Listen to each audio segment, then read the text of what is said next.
So I'm just going to very briefly talk about funding opportunities because, here it is, we're learning about all this work that we should do all, different times of the year to make sure that we're prepared for wildfire season.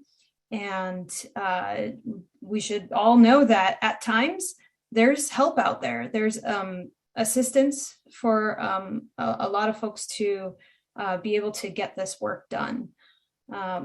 So just some of the types of funding opportunities that are out there. There's cost share grants that can be available at times. What that means is essentially you would first front the money to get the project done, and then they would, whoever is offering that financial assistance would then refund you a portion of the money that you spent on that work.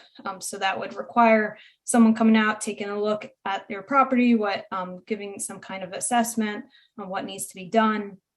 And then once you're finished, you would have the receipts and you would provide the proof that work had been done, and then they would be able to sign off on you getting reimbursed a certain amount. There's also rebate programs that are out there. In some cases, there are chipping programs. What does that mean? Somebody might be able to either have a location where you can bring materials and that fuel can get chipped, or there's various other examples of how those programs can work. Also, just wanted to briefly mention there's also some funding opportunities for if you have been affected by a fire. Because just because you've been affected by a fire doesn't mean that you can't have access to some of those financial assistance programs, but also doesn't mean that you wouldn't be susceptible to the next time that there's a fire. So it's really important to still make sure that your property is as safe as possible. And then also that there's a lot of other opportunities that many of us are anticipating coming out in the next year or two. And so it's pretty exciting times right now that there's a lot more focus. I mean, unfortunately, it's because of the past several years of increasing fire and fire risk. But because of this, there's a lot more money that we expect to be coming through for some of these funding opportunities. But one thing that I want to say is you may be thinking, oh, I'm going to tell you about very specific funding opportunities for exactly where you live. Right now, I would say it is always variable. There could be a grant opportunity that has a specific timeline on it. And so, for the purpose of this presentation, I'll just tell you about the folks that you can contact to find out about funding opportunities where you live. And they would be the best people to let you know what the current grant opportunities are, what the current rebate or cost share programs that exist, and that will be more accurate information because from time to time there could be a grant that we know about and then it has closed, and then there's another one that's opening up in a couple of months. So I highly recommend reaching out to some of these folks. So just to go through this a little bit, the Natural Resource Conservation Service, or NRCS, they're a fantastic resource. At times it can depend on how large your property is, if it will fit the criteria for some of the funding that they have available.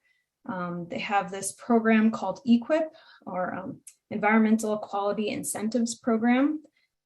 And that provides financial and technical assistance to ag producers, ranchers, non-industrial forest managers, and so on, to address natural resource concerns, usually around improving water and air quality, soil health, reducing erosion, or improving habitat, but also about mitigating disaster impacts like fire. So many of EQIP funds go towards reducing those fuels on your property. And they also are involved, NRCS is involved in various multi-agency grants that, if you reach out, you can find out more information if there's one in your particular area. I would say always reach out to your local fire department because they might have some special programs going on for funding assistance. And I'll go into that a little bit on the next slide. I would say reach out to the Oregon Department of Forestry. So for Wasco County, that would be Eric Fennell, and they often have cost share or rebate programs. And like I said, some of them have a lifespan, and even if one ended recently, there might be another one that's coming up soon. So it'd be great to reach out to them. For the Wasco County Conservation District, that's a soil and water conservation district. They might have knowledge on some other funding opportunities, or they might also have some knowledge on OWEB grants, which is Oregon Watershed Enhancement Board funding opportunities. I also highly encourage folks to reach out to the Oregon State Fire Marshal. So right now I have Chris Paul's contact information on here. I'm not sure if he joined us today on the call, but it says interim. Currently they're filling a position that would cover Wasco County, but if you reach out to Chris, he would still be able to clue you in on some funding sources. And he informed me that we actually are going to hear soon about some other opportunities that they're pretty excited about for this year for funding folks in this area. And then lastly, the Farm Service Agency. So they at times have opportunities for funding assistance, and also actually in particular post-fire recovery. So if you're not already familiar with them, they're another great resource.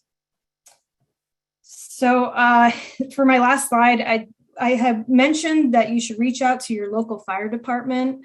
Also, I mentioned reaching out to Oregon Department of Forestry. And so where you are in the county is really going to help determine who's best to reach out to. For example, for ODF, that they have a particular protection boundary. So you may or may not live within that protection boundary. I wonder if I can get this pointer going here. Yes. So that area is within this dashed line. So if you live within that part of the county, then you are on ODF protected lands. So you could reach out to ODF and ask them about financial assistance. But say, for example, you live in Maupin, well, then it would be best to reach out to the Maupin Fire Department to find out if they have any programs. And it's also really great to just build a relationship with your local fire department. So I'm also going to put, this map is, it's kind of tiny, maybe hard to read some of this. So I'm just going to put a link in the chat where you can find not only this map, but more specific fire district maps. And you can also find the contact information for all the different fire districts. So that is pretty much wraps up about funding opportunities.